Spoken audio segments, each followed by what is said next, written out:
depois, no finalzinho, eu também digo alguma coisa.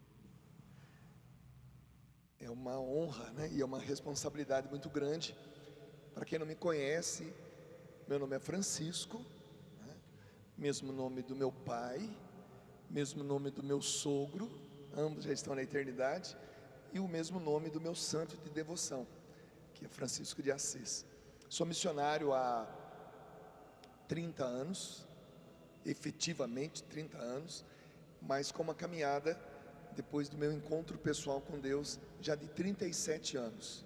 Eu tenho 57 anos e me encontrei com Deus há 37 anos atrás, né? Era um jovem de 18 anos, que infelizmente era usuário de drogas, filho de uma família católica, muito católica, e fui a causa da oração da minha casa durante alguns anos. O milagre da minha casa tinha nome, chamava-se Dunga, né? Então meus irmãos, minha mãe e meu pai oraram muito para que um dia eu tivesse minha experiência com Deus, e ela aconteceu em 1983. De lá para cá, me dedico às coisas de Deus. Em 1991, eu realmente tomei a decisão de ser um missionário. Eu era um supervisor de manutenção mecânica dentro de uma fábrica, onde meu pai trabalhou 35 anos, minha mãe trabalhou 30, meu irmão ficou 28 e eu fiquei 12. E depois desses 12 anos de fábrica, eu me dediquei exclusivamente à pregação do Evangelho. Sou casado, tenho 3 filhos, 2 netinhas e apaixonado pela nossa igreja, né? E quando nós estamos diante de uma leitura escatológica, ou seja, que fala sobre fins de tempos, ou de julgamento, ou da vinda do Senhor Jesus, para nós no caso, a segunda e a definitiva vinda do Messias, a linguagem usada na Sagrada Escritura é dramática, e tem que ser dramática, porque esse encontro de cada um de nós com Deus vai se dar de uma maneira ou de outra um dia, ou Ele voltando pela segunda vez e levando essa igreja na sua glória, ou cada um de nós a seu tempo nos encontrando com Ele após a nossa vida aqui na terra. Esse tempo lindo que Deus nos deu para viver aqui e fazermos história aqui. Cada um de nós vai ter o privilégio de viver bons anos, boas décadas, fazendo coisas maravilhosas, deixando bem um rastro, passos que alguém vai poder depois seguir, pisar nas mesmas pegadas que nós deixamos. Assim foi com o nosso avô em relação ao nosso pai, o nosso pai em relação a nós, e nós em relação aos nossos filhos e netos. E a Igreja Católica, Apostólica, Romana, nos dando todo o subsídio que nós necessitamos para fazer essa boa caminhada.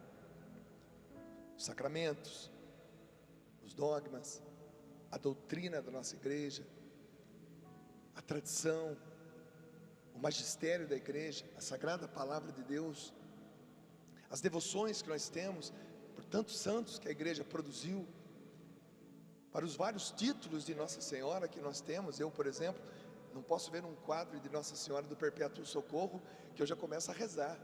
Tem um na minha casa, e eu nem sei porque aquele quadro me chama tanta atenção, mas basta que eu veja um quadro, uma foto, que eu me depare diante de um quadro de Nossa Senhora do Perpétuo Socorro, que eu imediatamente começo a rezar e pedir a intercessão.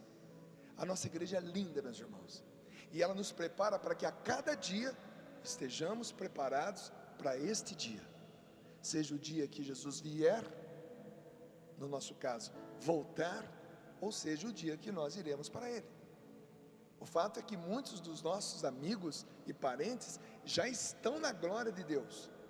Meu pai, minha mãe, minha irmã, alguns amigos da infância já estão lá. Eu não sei como é que é lá, mas eu me preparo aqui para um dia estar lá. É interessante que nesse se preparar para estar lá, cada dia mais os nossos ouvidos vão ficando mais afinados. Se você parar para fazer um cálculo, de quantas missas você já foi ao longo da sua vida, e de quantas vezes você, na missa do domingo, por exemplo, ouviu a primeira leitura, o salmo, a segunda leitura, a leitura do Evangelho. Claro que é impossível nós decorarmos todas essas coisas.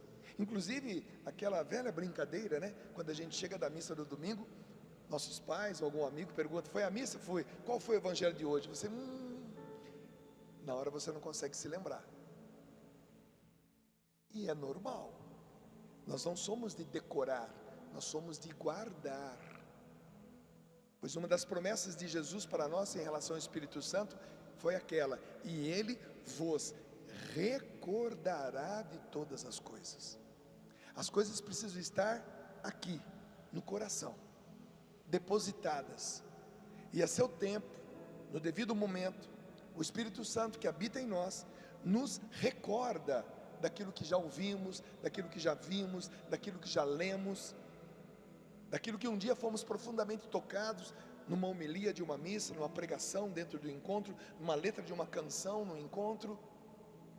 Tudo está gravado dentro de nós, inclusive essa palavra de hoje. Jesus dizendo a nós, para que nós estejamos preparados. Preparados. Viver preparado é como um soldado que vai para a guerra, e quando ele dorme, ele não dorme de pijama. Não, ele dorme de coturno, ele dorme fardado, ele dorme com a arma do lado, porque se tocar a sirene de um ataque sofrido, ou um toque de avançar, ele somente levanta e vai para o combate. É assim que nós precisamos fazer, e se sentir, e viver. Nós vivemos preparados, colocando em dia a nossa confissão, colocando em dia a nossa comunhão, colocando em dia a nossa oração para com Deus. E isso tudo é para nós qualidade de vida física, psíquica e espiritual. Quando nós nos aproximamos de Deus, quando nós nos acostumamos a rezar, quando nós nos acostumamos a orar, a falar com Deus, algo muito lindo vai acontecendo no nosso interior. É como você ter um grande amigo íntimo, onde você bastou encontrar-se com ele, que a conversa flui, não é assim? Quando você tem um bom amigo, um amigo de infância, um amigo que tem muita coisa em comum com você, e quando você o encontra, primeiro que a alegria toma conta de você, segundo que a conversa rola fácil, os assuntos vêm com uma facilidade muito grande. Por quê? Porque você é íntimo, você é íntima. Com Deus é a mesma coisa. Com Deus, e hoje eu experimentei isso. Hoje à tarde eu vivi uma experiência muito bonita. Estava muito cansado, queria descansar, e fiquei hospedado na casa de um amigo meu, Rogério, e ele foi resolver algumas coisas de trabalho. E quando eu cheguei na casa dele, eu falei: antes de eu dar tirar uma soneca, eu vou ver o que está passando na televisão. E estava passando um filme que há muito tempo eu queria ver, que é um caso verídico de uma criança que se afogou num lago congelado, e que ficou praticamente 28 dias sob um coma induzido. E a mãe daquele jovem, ela orou, ela acreditou, e contra todas as perspectivas da medicina, aquele menino voltou e sem sequela nenhuma. O cérebro dele estava totalmente tomado de aneurismas, o pulmão dele estava completamente cheio de sangue, e depois de 28 dias ele voltou sem nenhuma sequela. Naquele exato momento, quando terminou o filme, eu estava sozinho naquele apartamento, e eu decidi conversar com Deus. É claro que eu fui tremendamente motivado por um filme, uma coisa boa, um filme até feito por cristãos, com muitas palavras de Deus, mostrando pessoas da fé. No final do filme, eles estão dentro de uma igreja, e o pregador pergunta quem orou por ele, e todo mundo se levanta. Foi uma cidade inteira orando por um jovem. Então eu fui muito tocado. E é claro, uma vez sozinho naquele apartamento, por que não rezar em voz alta? Por que não conversar com Deus sem escolher muitas palavras? Por que não ser sincero, extremamente sincero? E a palavra sincero vem de sem cera, sem máscara, falando realmente de tudo que está no coração. Que oração maravilhosa eu fiz hoje à tarde. Como foi bom para mim conversar com Deus. E como deve ser bom para cada um de nós quando nós temos esses momentos. Às vezes dirigindo o nosso carro na solidão de um trânsito, com tanta gente ao nosso redor, mas todos com o vidro fechado, com o ar-condicionado ligado, sintonizado em alguma rádio. Por que não desligar a rádio e falar com Deus? Todas as pessoas que estiverem vendo você, caso o seu carro não tenha um insufilme, vão pensar, ele deve estar falando ao telefone no viva voz. Nem vão pensar que você é louco e nem que você é santo. Vão apenas te ver falando.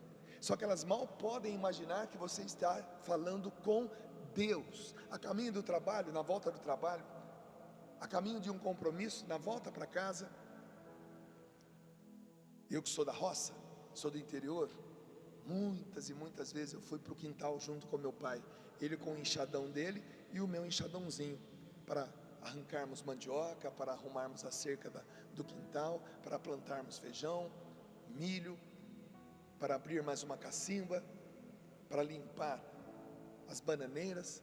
E quantas vezes, ainda criança, eu via o meu pai, e achando que ele estava falando baixinho comigo, eu perguntava o quê? Ele dizia, nada não, mas na verdade ele estava falando com Deus. Quantas vezes eu via minha mãe, e por isso que é bonito a gente nascer numa família católica, cristã, mas no nosso caso, cristãos católicos. Quantas vezes eu vi minha mãe cozinhando e falando sozinha, e eu me perguntava, por que ela fala tanto sozinha? Levou um tempo para perceber que era oração, que era a oração do simples, que era a oração da intimidade, que era uma conversa com Deus, que fluía fácil na boca dos nossos pais. Como foi bom, depois de um tempo, fazer essa leitura e dizer para mim mesmo, com problemas hoje de gente grande, problemas de um homem de 57 anos, como é bom me lembrar dessas coisas e dizer, eu posso reproduzir isso na minha vida. Isso é se preparar para uma linguagem, uma leitura escatológica como a de hoje. Como é bom conversar com Deus e não deixar perder o sentido de nossos objetivos e nossos propósitos, como por exemplo o meu, de ser um missionário.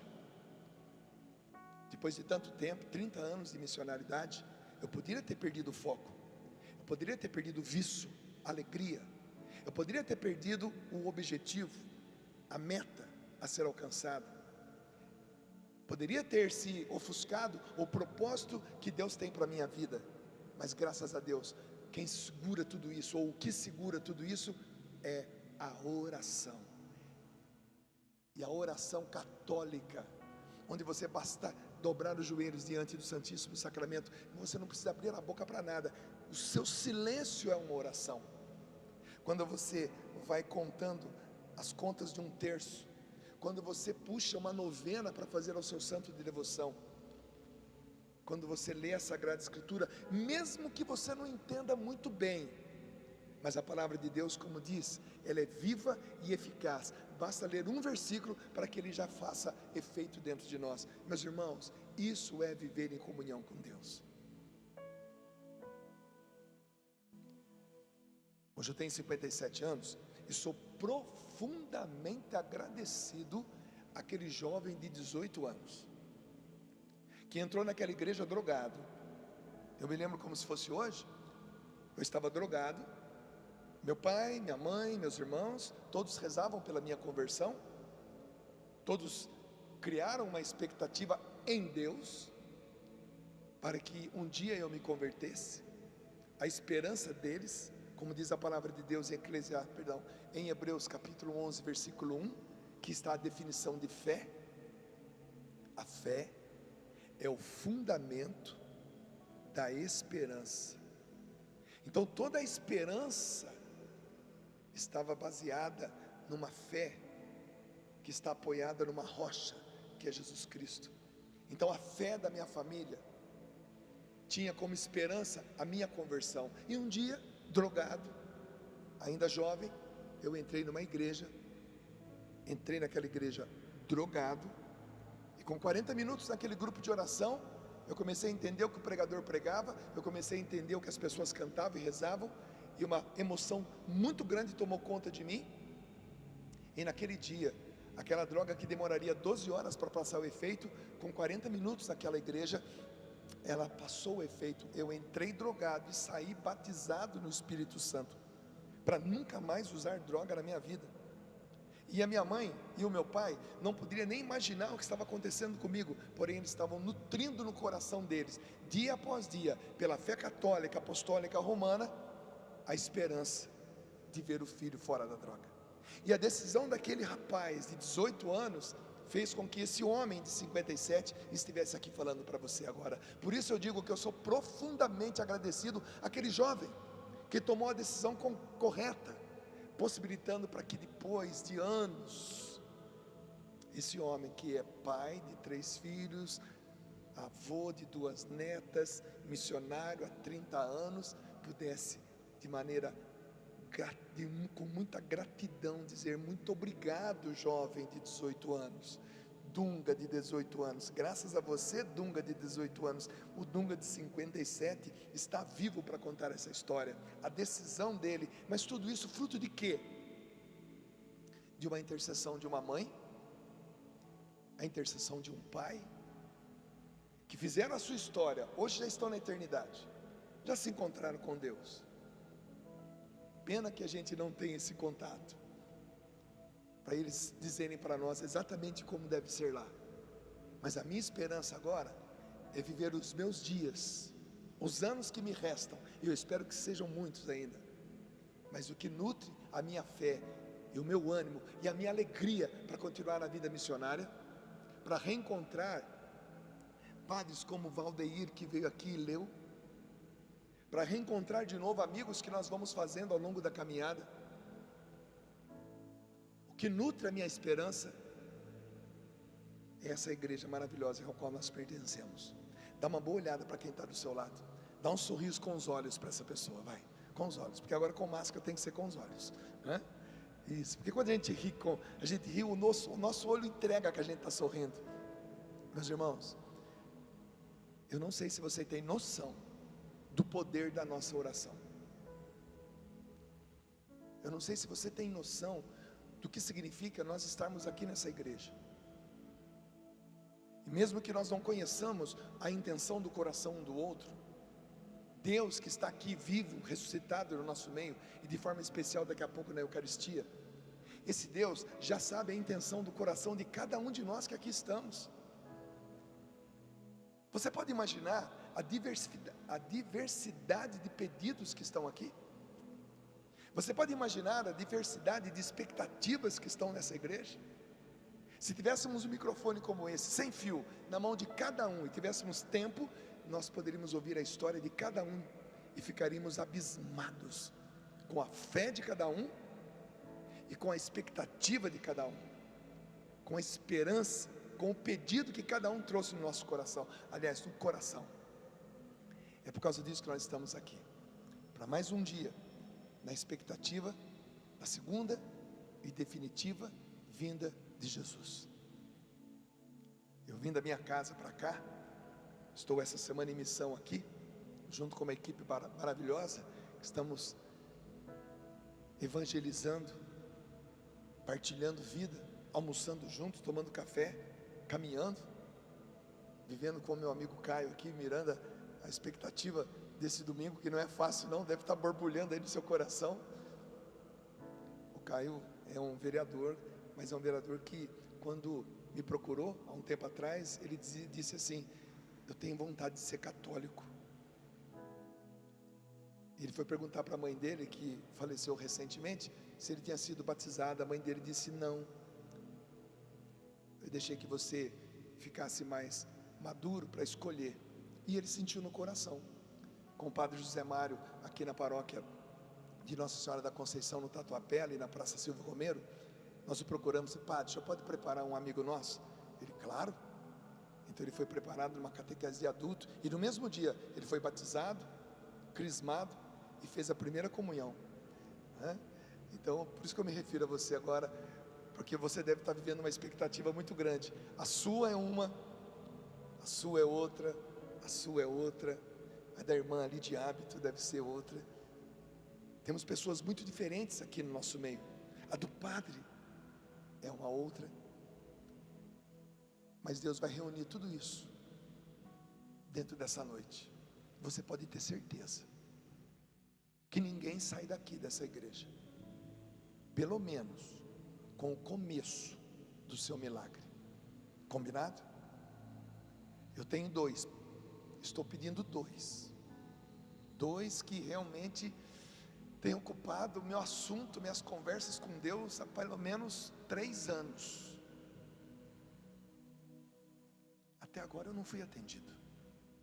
E de vez em quando eu pergunto para Deus: Senhor, por que tanto tempo? Por que está demorando tanto? E é claro que Ele não me responde. Mas é claro também que esses 3 anos, insistindo nesses 2 milagres, tem me feito ficar mais próximos de Deus. E como o Salmo 125 diz: os que semeiam entre lágrimas, colherão com alegria. Mesmo que a lágrima desça grossa, não pare de pedir, e não pare de semear, não pare de plantar o que já está plantado no seu coração, no coração de uma outra pessoa, porque esse é o DNA do cristão. O cristão quer que o outro também seja cristão. Semeie, mesmo entre as lágrimas, porque com menos tempo que você e eu imaginamos, começaremos a colher na alegria do Senhor. Quem acredita nisso, vai levantando a mão devagarzinho assim, ó. Se você acredita. Se você não acredita, não precisa levantar não. Mas se você acredita, levanta mais a mão ainda, estica e acena para mim aqui, e diga comigo assim: eu creio, e vim aqui para que a minha fé aumentasse um pouco mais. Olha para quem está do seu lado e diz: a sua fé hoje vai aumentar um pouquinho mais, porque Deus ouve a sua voz.